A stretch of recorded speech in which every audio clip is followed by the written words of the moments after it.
Hey there, and welcome. Finding the right partner, that's a journey we can all relate to, right? But how does that journey look through the lens of specific religious guidance? Today, we're diving into one particular perspective on marriage, drawn straight from our Islamic source material. We're going to look at the advice on what to look for, what to watch out for, and the practical steps involved. So what makes the ideal partner? It's a huge question, isn't it? One that people have been asking forever. But how does a specific religious framework answer it? Well, the source material we're looking at today has a very clear and specific viewpoint, so let's unpack what it has to say. Okay, so here's how we're going to break this all down. We've got 4 key areas to explore. First up, we'll look at the characteristics of an ideal spouse. Then, we'll get into the balance between having high standards and, being self-aware. After that, we'll examine the pretty high stakes of deciding when or even if to marry. And finally, we'll get into the nitty-gritty of the marriage contract itself. All right, let's jump right into our first section, the ideal Islamic spouse. So this whole discussion kicks off with a question that feels super modern. A man is thinking about marrying a woman, but he's got some concerns about her habits. And his question leads to a really clear definition of what makes a partner ideal in this context. So here's the man's dilemma. He's into this woman, but a few things are bugging him. She wears makeup when she goes out, her hijab isn't always perfectly in place, and she posts pictures of herself online. He actually says these things put me off a little, and he's basically asking if this should be a deal breaker. And the speaker's response? Whoa. It is not subtle at all, it's immediate, and there's no room for interpretation. These behaviors aren't seen as just minor quirks. From this perspective, they're straight-up signs of indecency and a red flag. And this is where a really specific, really powerful term gets introduced. Dayuth. So what does that even mean?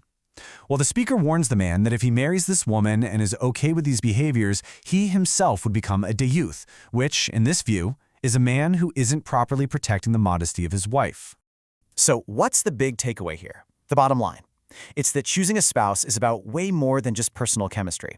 From this viewpoint, it's a decision that sets the foundation for your entire family's future. And the number one quality to look for, according to the source, is piety and her potential to be a great mom.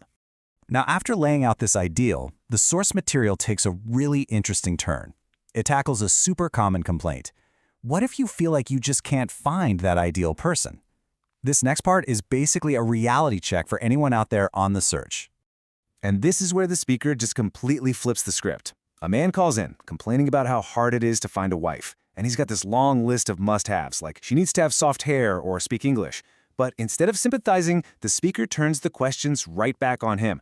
Okay, but what do you bring to the table? And here it is, the central piece of advice. The source is suggesting that maybe the problem isn't that there's a shortage of good women, but that the guys who are looking have some pretty unrealistic standards.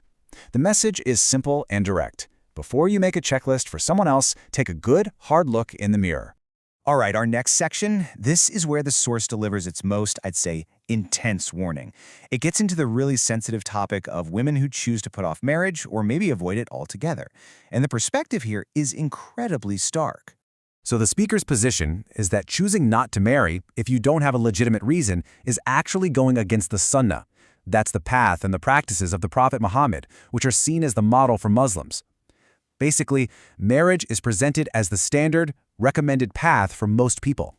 And to really drive this point home, the speaker lays out this, well, it's like a cautionary timeline. It paints a picture of a woman who has very high standards in her 20s and 30s and turns down a lot of proposals. But then, as she gets into her 40s and 50s, the kinds of proposals she gets start to change. They're from much older men who, the source argues, are really looking for a caretaker, not a wife. And by her 60s, the options are presented as being almost zero. To make this point as sharp as possible, the source uses the language of economics. The argument is that for women who wait, the demand, that is, the number of suitors, drops off a cliff over time, while the supply of women looking for a partner doesn't. And this, according to the source, creates a serious imbalance in the market.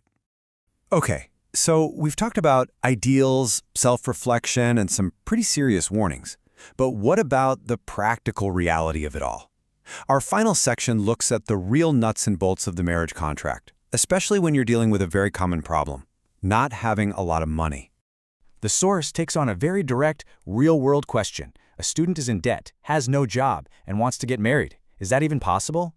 This really brings the whole discussion from the clouds right down to the essential, legal stuff. And you know what? The answer from the speaker is a clear yes. According to this guidance, The marriage contract being valid has nothing to do with your bank account. It all boils down to three core things. You need the permission of the bride's guardian, the bride herself has to accept, and you both have to agree on the dowry, which is called the mahar. Now that third point, the mahar, is super important. It's a required payment from the groom to the bride. But, and this is the crucial part from the source, the actual payment can be delayed if the bride and her family are okay with it. It's that flexibility that makes it possible for a marriage to be valid even if the groom is, completely broke at the time. All right, let's bring it all together. What are the key takeaways from this specific perspective? First, piety is held up as the #1 most important quality in a spouse. Second, you have to look in the mirror. Your standards for someone else need to be balanced by what you're offering. Third, there are some really stark warnings about waiting too long to get married. And finally, the actual marriage contract is surprisingly flexible, based more on agreement than on having cash on hand. And this all brings us to one last big question, doesn't it? We've just walked through a very clear, traditional framework for finding a partner. It has its own logic, its own warnings, its own priorities. So it leaves us to wonder, how do people today navigate these kinds of timeless traditions while also living in a world full of modern pressures, expectations, and opportunities?